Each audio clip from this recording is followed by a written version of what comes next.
మంచిది. అటువంటప్పుడు కొన్ని పనులు చేయవచ్చు. అందులో ఒకటి నిర్మలీకరణ. చెడు ఆలోచనలు మిమ్మల్ని ఆక్రమించే సమయంలో ఒక 5 నిమిషాలు కూర్చొని క్లీనింగ్ చేసుకోండి. అది కూడా సాధ్యపడకపోతే ప్రిసెప్టర్ను కలవండి. అయితే ఎటువంటి చెడు ఆలోచనలు మనల్ని ఇబ్బంది పెడుతున్నాయనేది అర్థం చేసుకోవాలి. ఎవరితోనైనా విడిపోవడం లేదా నిగ్రహించుకోలేని లైంగిక ఆకర్షణకు సంబంధించినవా?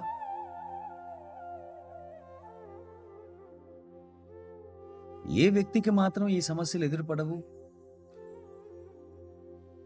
సులభమైన పరిష్కారాలంటూ ఉండవు. ధ్యానం, ధ్యానం, ధ్యానం. ధ్యానం మాత్రమే సులభమైన పరిష్కారం. ఒక్కోసారి మనకు ధ్యానం చేయాలని అనిపించదు. అది పర్వాలేదు.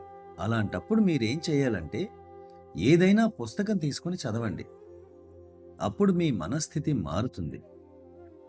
ఏదైనా పాటను వినండి లేదా స్నేహితులతో బయటకు వెళ్ళండి. తల్లిదండ్రులతో సంభాషించండి. ఇవన్నీ పనిచేయకపోతే నాకు రాయండి. అప్పుడు మనం కూర్చొని ధ్యానించి సాధ్యమైనంత త్వరగా ఆ స్థితి నుండి బయటపడేలా చూద్దాం. కానీ అందులో చిక్కుకోవద్దు. కోవిడ్ సమయంలో కోవిడ్ వచ్చింది, నేను డాక్టర్ను కలవను అంటూ ఇంట్లో దిగులుగా కూర్చుంటే ఎలా? తప్పు కదా. దాన్ని త్వరగా వదిలించుకోవడం మంచిది కదా. అసలు కోవిడ్ రాకుండా మన రోగనిరోధక శక్తిని మెరుగుపరుచుకోవడం అన్నింటికన్నా శ్రేష్టం.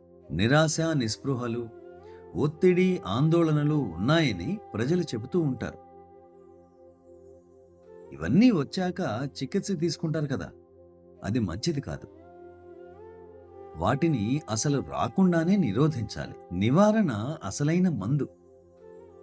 నా వరకు యోగ విధానం అనేది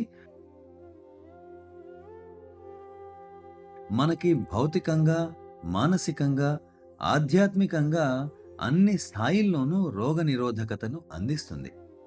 అది మన జీవనశైలిగా మారిపోవాలి. ప్రకృతిని అనుసరించండి. ప్రకృతితో సమశృతిలో ఉండండి.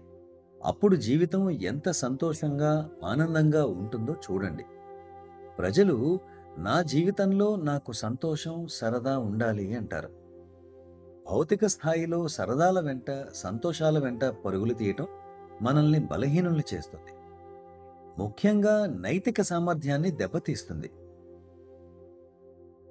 ఎందుకంటే ఈ బాహ్యమైన సరదాలన్నీ క్షణభంగురమైనవి,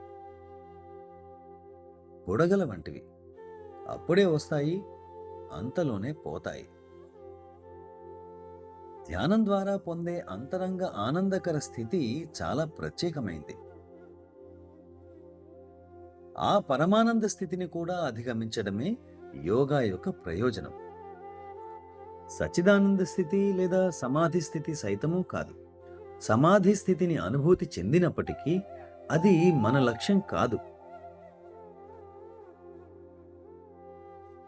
యోగా ప్రయోజనం మన నిత్య జీవితంలో సమాధి స్థితిని ఉపయోగించుకోవడం, అలాగే ఇతరులకు సహాయపడటం, మెరుగైన మానవునిగా తయారవడం, వీలైతే దివ్య మానవునిగా తయారవడం. ధన్యవాదాలు. మనల్నందరినీ భగవంతుడు దీవించుగాక.